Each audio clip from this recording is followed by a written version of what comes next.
अब हम डिस्कस करते हैं ये क्वेश्चन में लिखा हुआ है the remainder on dividing 1 + 3 square 3 cube up till 3 raise to power 2021 by 50 is. तो यहाँ पे हमें इसका डिवाइड करना है 50 से और बताना है रिमाइंडर क्या होगा। सबसे पहले हम इसको सिंप्लीफाई कर लेते हैं। This is nothing but A geometric progression. First term 1 है, कॉमन रेशियो R3 है, नंबर ऑफ टर्म्स जो है 3 रेज टू पावर 0 से स्टार्ट होके 2021 है, तो 0 से 2021 हो गई 2022 टर्म्स, क्योंकि 1 से 2021 तो 2021 टर्म्स होगी और 0th टर्म होगी 2022th टर्म। अब यहाँ पे फॉर्मूला लगाएंगे जीपी का, तो a multiplied by r raise to power n-1 upon r-1, a तो हमारा 1 ही है, तो ये वैल्यू आएगी 3 रेज टू पावर 2022 -1/2। अब अगर हम इसको 50 से डिवाइड कर रहे हैं तो रिमाइंडर क्या होगा। तो इवेंचुअली व्हाट इट मीन्स कि आप इस पूरी चीज को 100 से डिवाइड कर रहे हैं तो क्या आंसर आएगा। तो अब हमारा क्वेश्चन इसमें चेंज हो गया है। तो अब हम यहाँ पे क्या करेंगे, हमें दिख रहा है 3 रेज टू पावर 2022 को हमें 100 से डिवाइड करना है, रिमाइंडर बताना है। तो अब हम यहाँ पे इसके हिसाब से रिमाइंडर प्रॉब्लम को एनालाइज करेंगे 3 रेज टू पावर 2022 को। तो हमें पता है कोई भी हायर पावर का क्वेश्चन होता है तो यहाँ पे हम क्या करते हैं, कॉन्सेप्ट अप्लाई करते हैं ये कि यहाँ पे ये जो भी नंबर है इसको आपको रिप्रेजेंट करना है इस तरह से kx plus minus R. R क्या नंबर है जिससे आपने डिवाइड किया है, तो डिवाइड आपने 100 से किया है तो यहाँ पे 100 का मल्टीपल लेना है, प्लस माइनस जो भी आर आएगा उसकी पावर n इसको लिखना है पावर में। तो यहाँ पे r की पावर n जो है फिर वो आपका रिमाइंडर आ जाएगा अगर ये प्लस माइनस यहाँ पे रिप्रेजेंट हो जाता है। तो उसके लिए पहला स्टेप तो यही होता है हमारा, यहाँ पे ये जो नंबर है ये 100 से कम है तो हमें यहाँ पे इसको और रिड्यूस नहीं करना है। सेकेंड स्टेप में फिर हम क्या करते हैं, ये जो पावर्स होती है पावर्स को हम रिड्यूस करते हैं।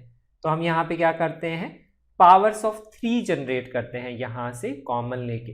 तो 3 की पावर्स लिखेंगे इस तरह से ताकि वो जो नंबर आएगा उसको हम यहाँ पे multiple of x plus minus R में रिप्रेजेंट करेंगे।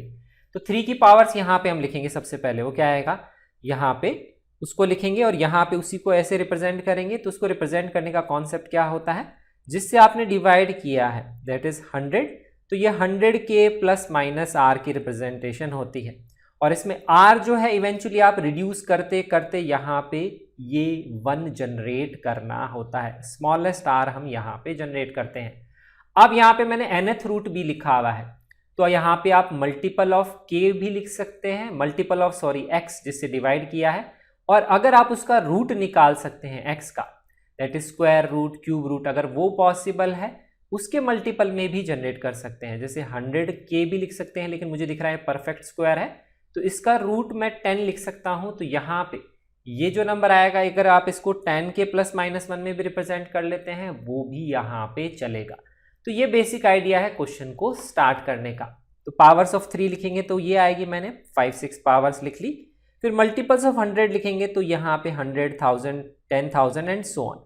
अब आप नियरेस्ट नंबर देखेंगे, डिफरेंस कम होना चाहिए, अगर डिफरेंस 1 है तो वो बहुत चलेगा। तो यहाँ पे डिफरेंस नहीं दिख रहा है मुझे, लेकिन मैं अगर स्क्वायर रूट ऑफ 100 ले लेता हूँ तो अब मुझे यहाँ पे दिख रहा है नियरेस्ट टर्म्स।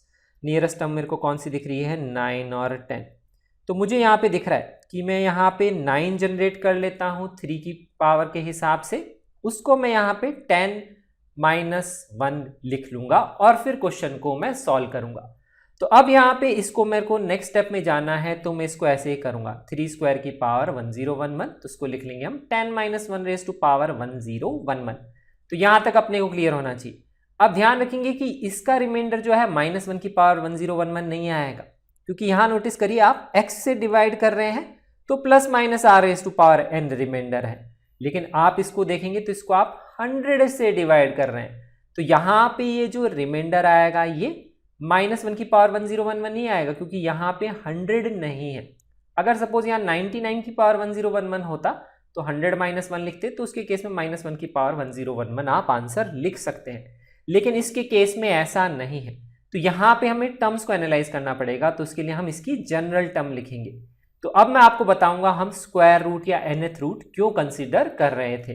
तो अगर आप इसकी जनरल टर्म लिखेंगे तो क्या आएगा, 111 CR 10 raise to power R -1 raise to power 1011 -R। तो मैंने -1 + 10 की पावर 1011 लिखा है। R = 0 के लिए आएगी ये टर्म, r इक्वल टू 1 के लिए आएगा 1011c1 10 की power 1 minus 1 raise to power 1010, फिर r इक्वल टू 2 के लिए आएगी ये टर्म। तो इस तरह से यहाँ पे ये जो है एक्सप्रेशन लिखा हुआ है, this is nothing but sum of these terms, जो यहाँ पे हम r इक्वल टू 1 0 1 2 3 ये जो आएगा, इन टर्म्स का जो है यहाँ पे समेशन ही ये लिखा हुआ है। अगर हम इसको बाइनोमियल की टर्म्स में बात करते हैं तो यहाँ पे ये जो है n टर्म्स या 1011 तक जब पावर जाएगी तब तक का सम आएगा। लेकिन अब आप यहाँ नोटिस करो, ये जो है 10 ये क्या है, इसका स्क्वायर रूट। तो यहाँ पे आप r इक्वल टू 2 में देखेंगे तो 10 का स्क्वायर जनरेट हो रहा है। तो मुझे यहाँ पे ये दिख रहा है, ये जो टर्म है ये क्या है, डिविजिबल बाय 100 है, दैट इज राइट।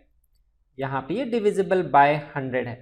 अगर ये डिविजिबल बाय 100 है तो नेक्स्ट r इक्वल टू 3 के लिए भी जो टर्म आएगी 10 की पावर क्यूब वो भी डिविजिबल बाय 100 होगा। r इक्वल टू 4 के लिए भी 10 रेज़ टू पावर 4 वो भी डिविजिबल होगा। तो यहाँ पे जब आप स्क्वायर रूट एक्सप्रेशन में लेते हैं तो 0 और 1 के अलावा 2 के पावर्स के बाद में या r इक्वल टू 2 के बाद की टर्म सारी डिविजिबल होती हैं। लेकिन अगर यहाँ पे ये एक्सप्रेशन में स्क्वायर रूट नहीं लेते तो यहाँ पे r इक्वल टू 1 के बाद में हो जाता डिविजिबल। अगर सपोज यहाँ पे 100 माइनस 1 होता तो और 100 से डिवाइड करते तो 100 की पावर 1 100 की पावर 2 वो सारी डिविजिबल हो जाती। तो यहाँ पे मुझे दिख रहा है कि इसके आगे की टर्म्स तो सारी डिविजिबल हैं, तो यही दो टर्म्स यहाँ पे बचेंगे।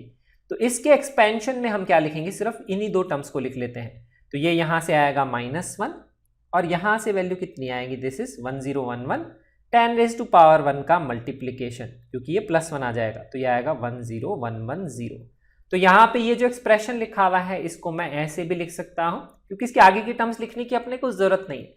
तो यहाँ पे ये जो एक्सप्रेशन, अब यहाँ पे मैं वैल्यू ये पुट कर देता हूँ, दैट इज दिस वन, कि हम यहाँ पे ये वैल्यू सब्सटीट्यूट कर देते हैं। तो अगर मैं यहाँ पे ये वाली वैल्यू पुट करूंगा 1011 -1 10109, क्योंकि इसको हमने ऐसे लिखा है, बाकी टर्म्स लिखने की जरूरत नहीं, वो तो 100 से डिविजिबल। तो ये आएगा आंसर 10108 अपॉन 100। तो अब इसके हिसाब से तो आंसर 8 होना चाहिए, आप 100 से डिवाइड करेंगे लास्ट में 8 बच जाएगा। लेकिन ध्यान रखिए ओरिजिनल क्वेश्चन पे फोकस करना है। तो यहाँ पे भी लास्ट में एक इंपॉर्टेंट चीज है ध्यान रखने वाली, हम डिवाइड किससे कर रहे हैं, हम डिवाइड कर रहे हैं 50 से। क्वेश्चन में ये पूछा गया है तो यहाँ पे उसी के हिसाब से रिमाइंडर निकालना है। तो यहाँ पे सबसे पहले आप कैंसल आउट करेंगे 2 से और 50 जनरेट करेंगे।